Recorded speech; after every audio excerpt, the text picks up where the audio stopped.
We got to move on. It's time to get to our featured story of the night because, it's getting late in the program. So we're going to talk about Wednesday in our featured story of the night.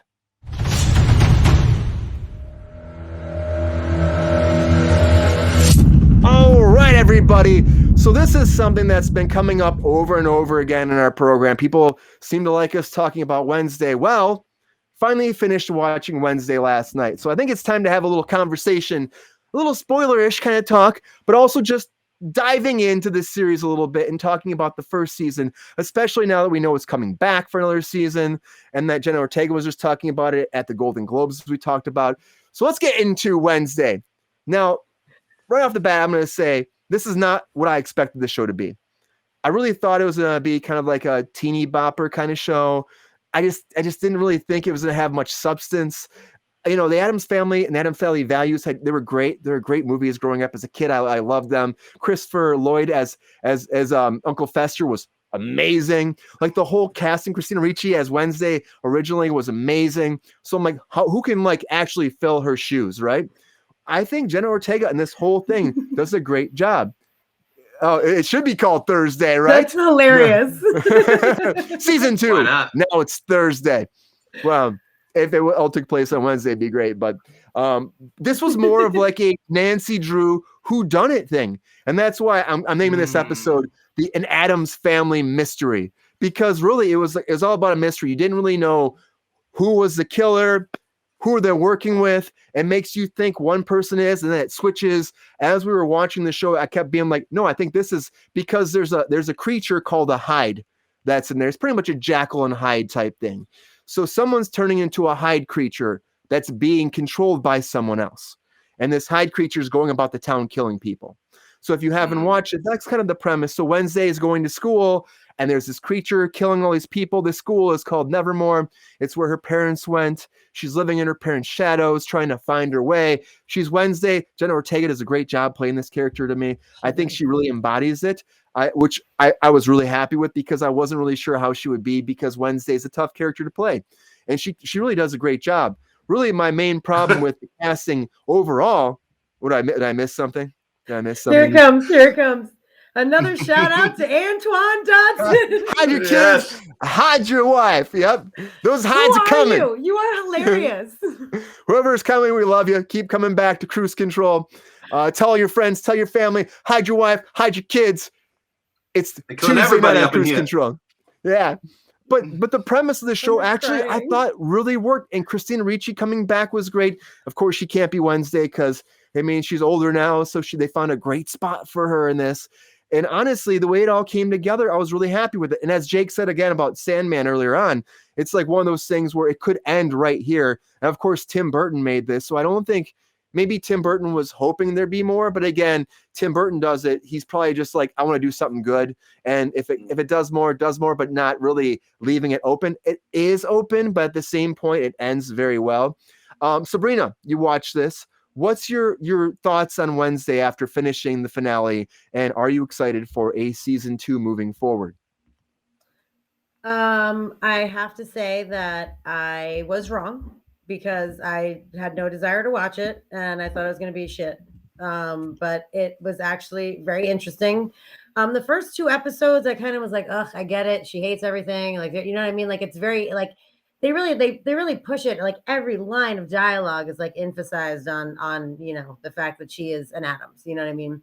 But as it goes along, there's a little bit of emotion that comes through. And like, that's really part of the story is her, like, learning to live with other people and becoming part of a community. And, there's this whole like recurring theme of like outcasts and normies. And I think that, that mirrors real life, even though it's such a bizarre fantasy thing, it does mirror real life in a way.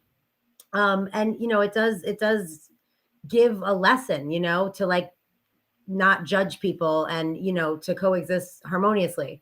And I did like the twist, first you think it's the one kid and then you think it's the other, like it's very, I love when I don't know exactly what's going on. It was the same thing with White Lotus for me. Like I kept guessing. I'm like, oh, it's this person that dies. Oh no, it's that person that dies. No, it's this person that dies. So it was like kind of the same thing, trying to figure out who it was, which I really enjoy. It keeps it interesting, And like you said, Catherine Zeta-Jones is great. Fantastic. Jenna Ortega is great. The girl who plays Enid is great. The girl who plays Bianca is great. Like it's a really strong cast. Great cast. It's cast very, very well. And I really enjoyed it. I hate to say it, but I loved it. there's no hate here. I mean, yeah, it's just a great show, and I said before, it's like really like the whodunit thing makes it great too. The fact that it's a murder mystery type deal, and that's the thing. I thought it was like a teeny bopper, like like whatever, like, well, we're due Wednesday, so, but it's Tim Burton, so you expect a darker tone, you expect more of an adult theme kind of show, but then the idea of it is like, is this gonna work? What's Jacob saying down here? He said he absolutely loved Wednesday, completely caught me off guard with how well it's done. And Jenna Ortega is wonderful. The whole cast is really good. The gore is well done. And Christina fucking Ricci. Yeah. We don't want to give too much spoilers away here, but if you watch it, she nails it. It makes sense like why she came back, because honestly, she should be in this, but they found the perfect role for her. And the way she plays it is so great. And I don't want to give anything away, but her twist and her life and her story in it is just amazing. And she deserves to be in this. Really, she just does. And I don't think it'd be the same without her. Really quick, shout out to Jamie, who plays the sheriff. I've worked with him. Brian's worked with him. He is like one of the nicest people on the planet. I'm so glad that he is in this. No, he's awesome. So props to you, man. I'm so glad to see you working and on such an influential show or such a popular show. And I'm really proud for you. I'm proud of you and happy for you. And you rock, man. I hope you're watching. Yeah, Jamie's awesome. He might be, or he might watch it later on. You can watch Cruise Control later on YouTube and Facebook. Please subscribe to YouTube. Anyways, so yeah, the thing is, Jamie does a fantastic job. The cast is great. I just feel like there's one thing. It's Morticia and Gomez. I feel like their chemistry is off. I think Gomez was kind of miscast just because we talked about this before. I just think that he's supposed to be debonair. He's supposed to be, this huge romantic, and the guy they cast just doesn't come across. He doesn't have that machismo, doesn't have that gravitas that he should have. If you ask me, that makes you believe that they're so in love. Jake, have you seen Wednesday? Have you watched it, or have you seen the trailers? Or are you a fan of the Addams Family? I thought the same thing you did, teeny bopper. Like, I saw it. I had no intention of watching it at all until just now. So I'm gonna check it out. It's so different than you would think. It's so different than you would think. Because I did check out the National Treasure series on Disney or whatever, thinking, oh cool, National Treasure, right? Yeah. I'm not gonna watch any more of it. Terrible. Steaming pile of shit, I'll say. Yes, yeah. So tell us how you really feel. I know, right? Welcome to Cruise Control. Yeah. I'm gonna have to mute it if I want to tell you what I really feel about it. But yeah, we don't beep here. We don't beep. I know. I'm excited though. I'm gonna check it out because I do like the Addams Family, and I always wondered like if they did like an Addams Family origins. Is there anything about this, like why they exist? Is there anything? It's not really that, honestly. They're just kind of there. They do go into Gomez and Morticia's backstory a little bit more than you've ever gotten, of course, because they went to the Nevermore as well. And, the whole tie-in with the town. And there's a whole thing. There's a whole scandal with Gomez. So, so that he maybe killed somebody when he was younger. There's a whole twist with that. So that's nice to actually go into their backstory a little bit. But it still doesn't really tell. I mean, it kind of shows how they came together and how they met, which is something you don't really get in the movies. So that's cool. And it also opens up like a whole different side of them, like that they all kind of have some sort of a power. Like they're not just weird, like ghoulish people. Like, Uncle Fester put a light bulb in the mouth that would light up, but like, he has electricity. Like, it's a little bit more like a superpower as opposed to like, I can do this. You know what I mean? Yeah. And she has visions, and her, Morticia has visions. And then they go to this academy with all these other outcasts. So there's like werewolves and there's sirens, and so it opens up like a whole nother world really to the Addams Family, which I thought was very interesting. Like it builds upon it, which is really cool, you know, because they were always isolated in their own little thing, and there was like they were interacting with people who were like, whoa, what the hell is going on, you know, and then they would interact with their family. That was weird, but there wasn't like this whole world outside of other people, you know, that were quote unquote outcasts. That's what they call it here, you know. And they have like specific powers, you know. It's very interesting. It really it opened up a whole, you know, a whole other side of the world, the Addams Family world, the universe. Yeah, that's exciting. Uncle Fester is like doing this, and like electricity is like going between his fingers. And there's one scene where he's like, there's one scene he's actually using his like electricity to try to bring somebody back to life. I'm not going to tell you who. Wow. But he's like using his fingers, and he's as deliberate. Like these things. Defibrillator. It was an AED. He's bang, clear. It's pretty cool. He's like doing this. He's like zzz, and he's like the thing's in it, and the thing is great. Thing is cool. Thing is a huge thing part is one of of the best parts of it, honestly. Which is he like the comic relief, like the perfect amount of. He's great. Okay. He kind of is. I agree. Christopher Lloyd is amazing. I don't think that Fred Armisen. He's way better than Fred Armisen. I would have taken Christopher Lloyd too, for sure. Like Fred Armisen makes it his own. He does, but Christopher Lloyd, you can't top that performance. Christopher Lloyd's is much more like grounded, I think, in Fester, which is weird to say, as opposed to Fred Armisen's much more wacky and over the top and charactery. He's like, how's it going? Uncle Fester's here. Whoo, you know. So it's much more like wild and zany, as opposed to like, you know, Christopher Lloyd's dealing with like mental issues and memory issues and trying to find himself. And of course he's goofy, but he's not like Fred Armisen is. Not that I didn't like Fred Armisen's performance. I think at first I thought it was weird, but then I kind of got into it. He's kind of barely in it too. He comes in at the end, so you don't get a lot of him, but just enough. Is it like the first Dumbledore versus the second in the Harry Potters?